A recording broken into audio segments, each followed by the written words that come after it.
There is a thought experiment that changed the way scientists understand the human mind forever.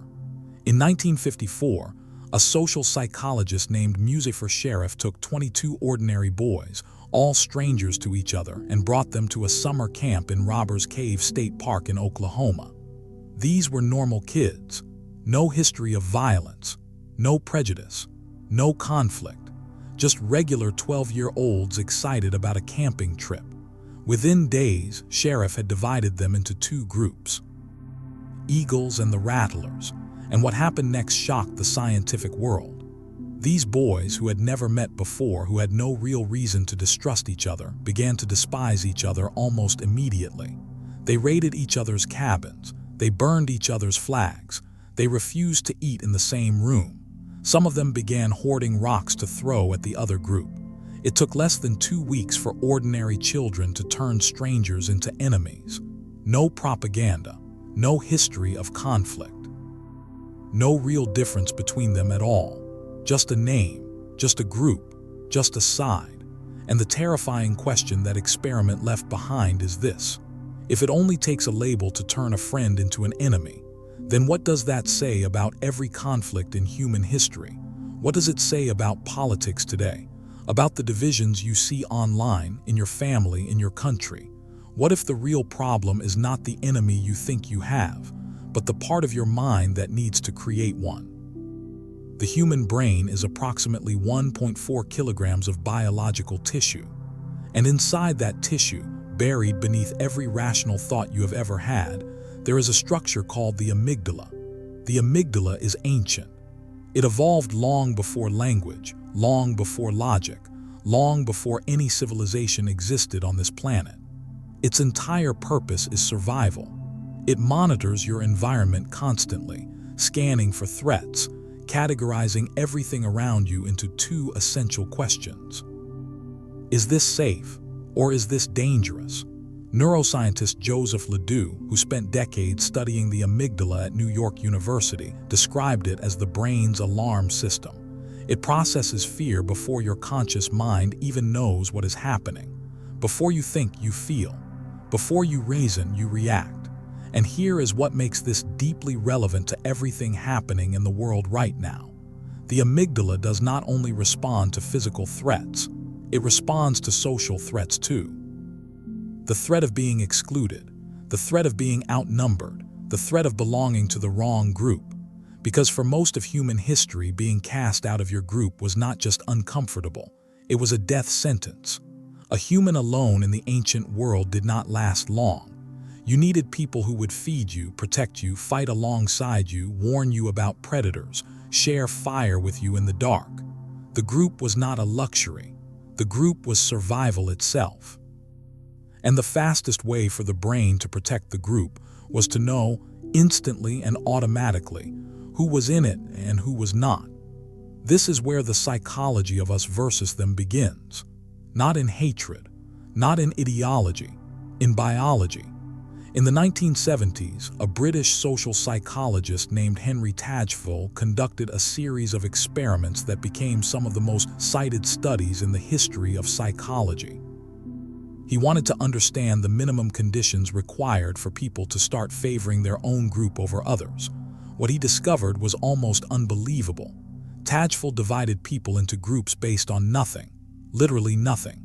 He told some participants they were overestimators, and others they were underestimators based on random dot-counting tasks. In some versions, he divided people based on which painter they preferred. These groups meant absolutely nothing. They had no history, no shared values, no real identity. And yet, within minutes, people began giving more rewards to members of their own group. They began subtly disadvantaging the other side. They began developing preferences and loyalties based on a label that had been assigned to them moments earlier. Tajfel called this social identity theory. The idea that a significant part of who we think we are comes not from our individual characteristics, but from the groups we belong to. And once we feel that group identity, we do not just favor our group. We begin to see the other group as a rival. The brain does not need a real reason to create an in-group. It only needs a boundary. And once that boundary exists, everything on the other side of it starts to look slightly more suspicious, slightly less trustworthy, slightly more like a threat. Stanford neuroscientist Robert Sapolsky, in his book Behave, explains something extraordinary about how quickly this categorization happens in the human brain. Studies using brain imaging show that when people see a face that belongs to their out-group, the amygdala activates within milliseconds, faster than conscious recognition, faster than any deliberate thought. The brain has already decided how to feel before you have formed a single opinion. And what is more disturbing is what happens next. The prefrontal cortex, the rational, reasoning part of your brain, does not always override that initial reaction. Sometimes, instead of correcting the amygdala, it starts working to justify it. It searches for evidence that confirms what the emotional system already decided. This is what psychologists call motivated reasoning. Your brain finds reasons to believe what it already feels. So when you are convinced that the other side is wrong, dangerous, or evil, you are not always arriving at that conclusion through careful analysis. Sometimes your amygdala arrived there first, and your rational mind simply followed. This is not a character flaw. This is the default operating system of the human brain. But here is where the psychology becomes even more fascinating. It is not just that the brain creates enemies to protect the group. It is that conflict actually makes the group stronger. And the brain knows this. Think about what happens during a national crisis. Approval ratings for leaders go up. Communities that were divided suddenly cooperate. People who disagreed about everything find common ground the moment an external threat appears. Psychologists call this the rally around the flag effect. And it has been documented across dozens of countries, across centuries of history. When there is a threat from outside, internal conflict quiets down. The group becomes more unified, more cooperative, more loyal. The enemy does not destroy the group. The enemy creates it. And here is the unsettling implication of that. If conflict strengthens group identity, then groups have a psychological incentive to maintain conflict, even when peace would be objectively better for everyone involved. This is not a conspiracy. This is an automatic psychological dynamic.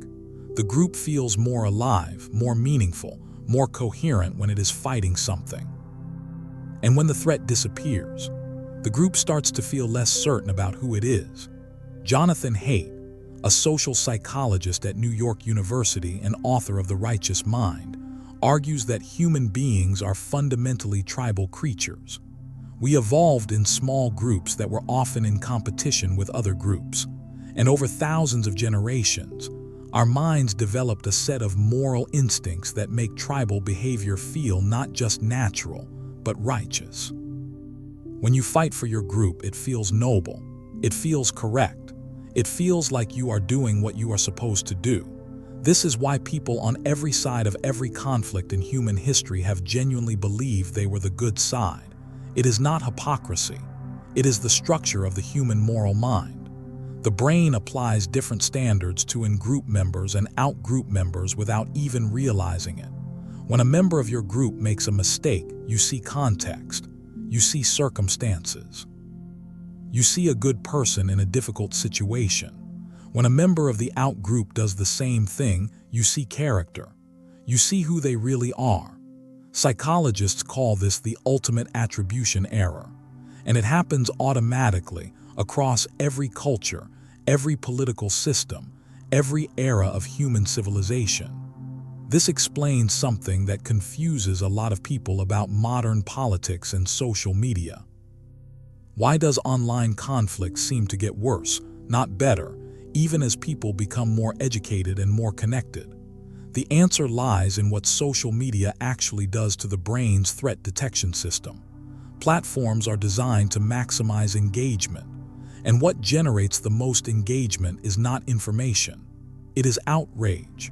When you see content that confirms the worst about the other side, your amygdala activates. Your heart rate rises slightly. You feel the urge to share, to comment, to respond. The algorithm has learned that threat activates attention, so it feeds you more threat. And over time, your mental image of the other side becomes more extreme, more menacing, more inhuman than the actual people it represents. Research from the Pew Research Center has consistently shown that people dramatically overestimate how extreme the other political side actually is. Republicans think Democrats are far more radical than they are. Democrats think Republicans are far more extreme than they are. Both sides, on average, believe the other side dislikes them far more than it actually does. The enemy in the mind is almost always more dangerous than the enemy in reality. There is a concept in psychology called dehumanization, and it is perhaps the most dangerous endpoint of the us versus them instinct. When out-group members are consistently portrayed as dangerous, as corrupt, as fundamentally different from us, the brain begins to reduce its natural empathy responses toward them. Brain imaging studies by neuroscientist Lasana Harris at University College London showed that when people are shown images of extreme out-groups, the areas of the brain associated with social cognition, the parts we use to understand other people as full human beings with thoughts and feelings, show reduced activation. We stop seeing people as people. We start seeing them as a category. And once that happens, behavior that would normally be unthinkable becomes justifiable. History has shown this pattern so many times, and in so many different countries and cultures, that it must be understood as a fundamental human psychological vulnerability, not an anomaly. The line between disagreement and dehumanization is thinner than most people realize, and once crossed, it is very difficult to return from. So what do we do with all of this? Understanding this psychology does not mean accepting it as inevitable. The brain has plasticity. Behavior can change with awareness, and there are research-backed approaches that actually work. Muzafer Sherif, the same psychologist who created the conflict between the eagles and the rattlers at Robber's Cave, also discovered how to reduce it. He introduced what he called superordinate goals, goals that neither group could achieve alone. Tasks that required both groups to cooperate or everyone would fail. When the boys had to work together to restore the camp's water supply or push a broken-down truck to get food for everyone, the hostility began to dissolve. Within days, friendships were forming across group lines. Boys who had been planning to attack each other were sharing meals and exchanging addresses. The brain that creates enemies can also dissolve them, but it needs the right conditions. It needs contact. Real, equal status, cooperative contact between groups. Gordon Allport, the psychologist who developed contact theory in the 1950s, showed that prejudice decreases significantly when out-group members are encountered as full individuals, not as representatives of a category. It needs shared goals that matter more than group identity. And it needs something perhaps most important of all. It needs the awareness that the feeling of having an enemy is not always the same thing as actually having one. The philosopher Carl Jung wrote that the most dangerous thing in the world is the unconscious mind, not because it is evil, but because it acts without our knowledge. The shadow, as Jung called it, is the part of ourselves we refuse to see. And what we refuse to see in ourselves, we project outward. We see it in the enemy. We fight it in others without ever recognizing it as a part of ourselves. Every group that has ever called another group evil has believed itself to be good. Every side that has ever demonized the other has believed it was acting in defense. This does not mean all positions are equal. It does not mean there are no real threats or genuine injustices. It means that the certainty you feel about the other side, the bone-deep conviction that they are wrong and you are right, that feeling itself deserves to be examined, because that feeling is not always coming from truth. Sometimes it is coming from a 200,000-year-old survival system that cannot tell the difference between a predator and a political opinion. The world is not divided into good people and bad people. It is divided into people who are aware of their tribal instincts and people who are controlled by them without knowing it.